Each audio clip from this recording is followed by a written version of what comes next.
Maharashtra TV news, आवाज सर्वसामान्यांचा। Breaking news. Police कोठडीत मारहाण प्रकरणी साक्षीदारांची साक्ष नोंदवण्यास नकार, न्यायाधीशांवर अविश्वास पण न्यायदेवतेवर विश्वास। सुशीलकुमार पावरा। पोलीस कोठडीत अमानुष मारहाण, जातीवाचक शिवीगाळ व हत्येच्या प्रयत्नाच्या प्रकरणात साक्षीदारांची साक्ष घेण्यात आली नाही, असा आरोप तक्रारदार सुशीलकुमार पावरा यांनी केला आहे। पावरा यांनी सांगितले की 29 एप्रिल 2026 रोजी नंदुरबार न्यायालयात ते काही साक्षीदारांसह हजर झाले होते। मात्र न्यायालयाने सकाळी तसेच दुपारच्या सत्रातही साक्ष नोंदवण्यास नकार दिलाय। या प्रकरणात 142हून अधिक प्रत्यक्षदर्शी साक्षीदार असून किमान काहींची तरी साक्ष घ्यायला हवी होती, अशी मागणी त्यांनी केली।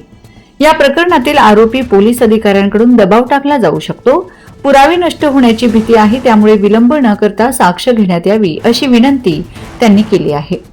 सरकारी यंत्रणेकडून न्याय मिळत नाही, न्यायाधीशांवर विश्वास नाही पण न्यायदेवतेवर पूर्ण विश्वास आहे, अशी प्रतिक्रिया सुशीलकुमार पावरा यांनी दिली। वंदे महाराष्ट्र टीव्ही मीडिया प्रतिनिधी दिनेश बसावे, अक्कलकुवा। नंदुरबार जिल्हा पोलीस अधीक्षक श्रवण दत्त, अपर पोलीस अधीक्षक आशित कांबळे, गुन्हे अन्वेषण विभागाचे पोलीस निरीक्षक हेमंत पाटील, नंदुरबार शहर पोलीस ठाण्याचे पोलीस निरीक्षक हेमंत कुमार पाटील यांनी मला पोलीस कस्टडीत जातीवाचक, अश्लील व वाईट शिवीगाळ केल्या प्रकरणी मी माननीय मुख्य न्यायदंडाधिकारी नंदुरबार यांच्या न्यायालयामध्ये दिनांक 30 सप्टेंबर 2025 रोजी तक्रार दाखल केली होती। त्या केसच्या संदर्भात आज दिनांक 29 एप्रिल 2026 रोजी केसच्या पूर्ततेसाठी तारीख लावण्यात आली होती। या केसच्या संदर्भात काही साक्षीदार मी माझ्या वकिलांच्या सल्ल्याने, वकिलांच्या सांगण्यानुसार माननीय न्यायाधीश RB सूर्यवंशी, दुसरे दिवाणी व फौजदारी कस्तर नंदुरबार न्यायालयामध्ये न्यायाधीशांच्या समोर हजर केलं। माननीय न्यायाधीशांना मी व माझे जे साक्षीदार आहे ते हजर झाले हे त्यांनी बघितलं आणि त्यांच्या व्यस्त कामामुळे आमच्या या केसच्या संदर्भात साक्षीदारांची साक्ष घेण्यास त्यांनी टाळाटाळ केली, साक्ष घेतली नाही। म्हणून पुन्हा मी माननीय न्यायाधीशांकडे आमच्या वकिलांमार्फत एक विनंती केली की हे जे साक्षीदार आहे या साक्षीदारांवरती आरोपी पोलीस अधिकाऱ्यांचा दबाव आहे, ते दबाव आणू शकतात।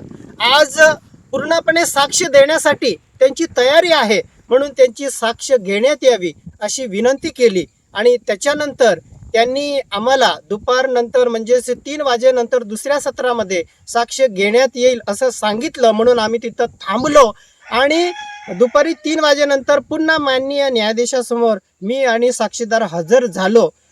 तेव्हा माननीय न्यायाधीश या केसच्या संदर्भात साक्ष घ्यायची का नाही याचा मला अभ्यास करावा लागेल, कायद्यात बसतं की नाही हे मला बघावं लागेल असं सांगून त्यांनी साक्ष घेतली नाही।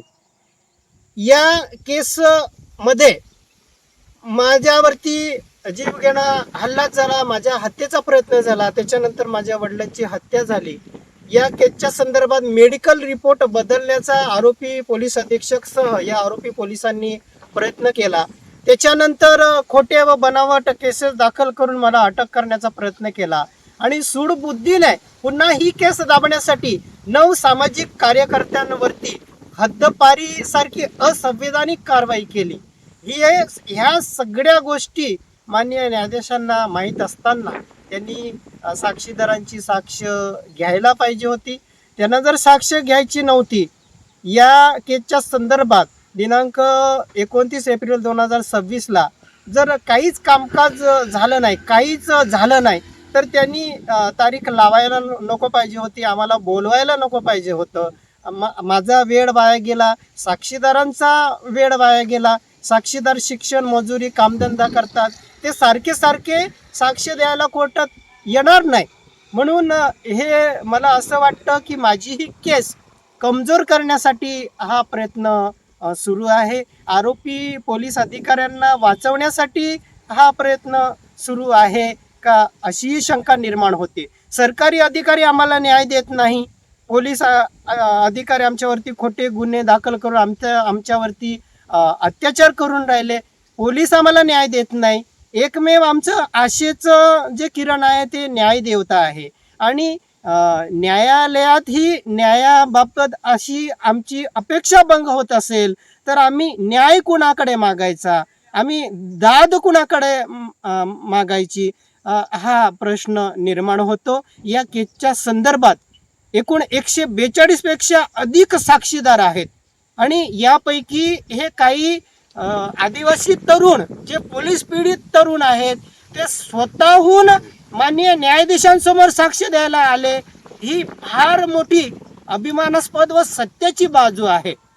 म्हणून या साक्षीदारांची साक्ष घ्यायला पाहिजे होती. या केसच्या संदर्भात जे CCTV फुटेज आहेत ते आरोपी पोलीस नष्ट करत आहेत, पुरावे नष्ट करत आहेत, मेडिकल रिपोर्ट ते बदलत आहेत. नंतर अनेक प्रकारे आमच्यावरती खोटे केसेस दाखल करून हद्दपारीसारखी कारवाई करत आहे आणि या तारखेला हजर राहण्यासाठी आरोपी पोलीस अधीक्षक श्रवण दत्त यांची परवानगी घेऊन मला कोर्टाला हजर व्हावं लागलं. ही गोष्ट माननीय न्यायाधीशांनी न्यायालयाने गांभीर्याने घ्यावी. निदान जे जिवंत माणसं आहेत, आय विटनेस आहेत, त्यांची साक्ष घेऊन मला या प्रकरणात न्याय द्यावा अशी माझी न्यायदेवतेला विनंती आहे. वंदे महाराष्ट्र टीव्ही न्यूज, आवाज सर्वसामान्यांचा.